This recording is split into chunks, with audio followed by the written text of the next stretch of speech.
Nambari 26 tunarejea kaunti nambari 47 hapa Nairobi, ambapo Waziri wa Afya Deborah Mlongo anatoa taarifa kuhusu hali ya afya nchini. Taarifa yake inajiri wakati ambapo mkaguzi wa hesabu za serikali ameibua tetesi kuhusu kashfa ya teknolojia ya mfumo wa SHA.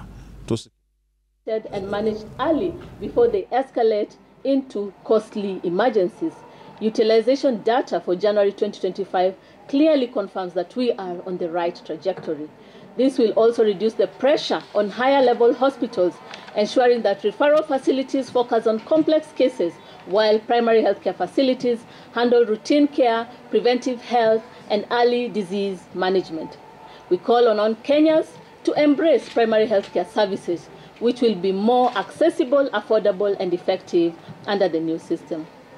At this point, I would like to invite the DG for Health, Dr. Patrick Abmoth, to take us through the key updates on transparency in health financing, digital transformation, as well as facility management. Dr. Abmoth, over to you. Thank you, Madam Waziri. Just to...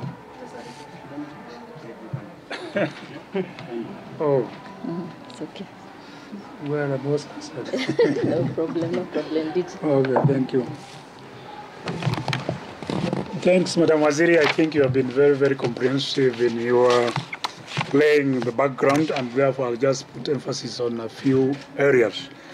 I want to emphasize the fact that data from utilization of facility data for the month of January is clearly indicating a shift of our patients moving from higher level facilities towards the primary healthcare facilities. You know, primary healthcare services or facilities are comprehensive, they're integrated, they promote equity and inclusivity. And this is a good thing happening for us, especially the dwindling donor space. Therefore, we can be able to stretch the shilling to be able to deliver more health. In the month of January, we had more than 406,000 visits, and the majority of those visits were to public health facilities. We are proposing to pay about 877 million, 54% of that will go to public health facilities, unlike the previous past, where the private facilities have received a bigger chunk of capitation payment. Again, this will also be able to remove that barrier that was created by pre-chosen facility. Now, based on this, because we reduce the number of people who have registered to budget, it means you can be able to go to any facility. You are not restricted to a particular facility to receive services. Facilities will be able to submit returns upon which then SHA will be able to make the reimbursement. So it gives you the latitude that you are not restricted. If you come from Kwale and you are in Busia, for example, you will be able to receive the services. Busia, the facility in Busia, will lodge the claim with SHA, and SHA will be able to pay that money. So going forward, the money is going to be at the facility level, and we want to urge the county government under the FIF Act to be able to strengthen the committees at the health center level, the dispensary level, so that upon receiving the money, they can be able to prioritize procurement of health products and technologies, especially medicines, laboratory commodities, and also the requisite equipment to ensure continued service delivery to the people. Waziri has talked about the means testing. We are finalizing this on Friday, the day after tomorrow.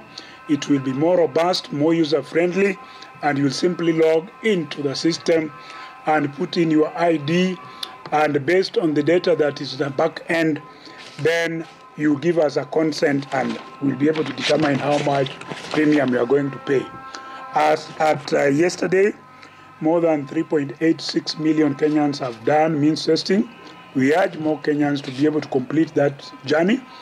But also linked to the means testing is to ensure that you onboard your dependents. Please, Kenyans, when you do the entire journey, make sure that your spouse and your children are on the system, because you could be up to date in your payments, but if you have not onboarded your dependents, they will not be able to access the services. Then, in terms of capacity building of the healthcare workers, we know the challenges that we have gone through. We are developing a manual together with SHA and the consortium to be able to explain to the healthcare workers the journey that they need to undertake as they offer services. And we are hopeful that in the next 2 or 3 weeks, this manual should be up and running, and it will be a reference document that one can be able to refer to at short notice to ensure that patients continue to receive services. That is coming from the fact that many times people go to the facility, the health worker who is dealing with you is not familiar with the system, and instead of asking for help, he or she tells you that SHA is not working just because he or she is not familiar with the system.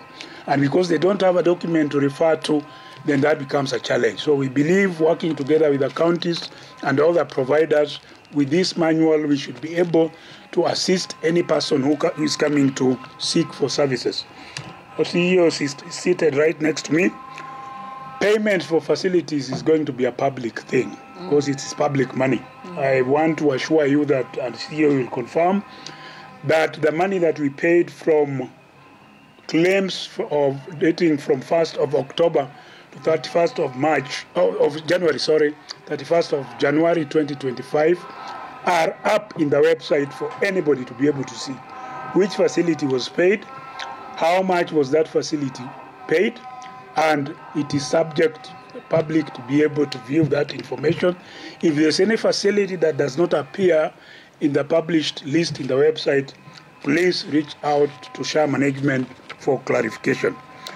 We also want to appeal to the health facilities to be able to onboard on the health information exchange system.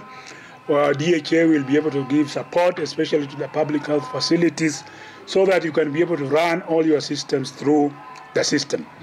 We have also finalized our call center in partnership with Safaricom. We have signed a service level agreement with Safaricom that a call that comes, I think, is given 20 seconds. At the ring of 20 seconds, every call that comes through shall be answered. And we are going to beef the capacity of the call center to be able to respond to all queries raised by providers and Kenyans seeking healthcare services. As at yesterday, more than 20.2 million Kenyans had registered under SHA. Remember, in the previous NHIF dispensation, in the more than 50 years of existence of NHIF, that number was 9 million. We have been able to onboard an additional 11 million Kenyans in a span of just 5 months. So Kenyans are embracing, joining the Social Health Authority platform. And remember, universal health coverage is a journey. It is not an event. It's not something that you begin today and tomorrow you have achieved. So let's work together as one whole community, address the challenges as they come collectively. I am glad the system is now very, very stable. We don't receive any complaints of the system being down, and therefore things will only get better if you work collectively. Thank you, Madam Waziri. Questions?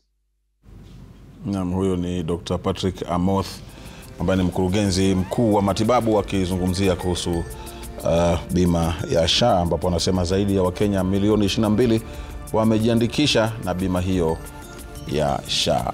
Mimi hapa studioni napata mapumziko mafupi kabla ya kurejea na taarifa zaidi.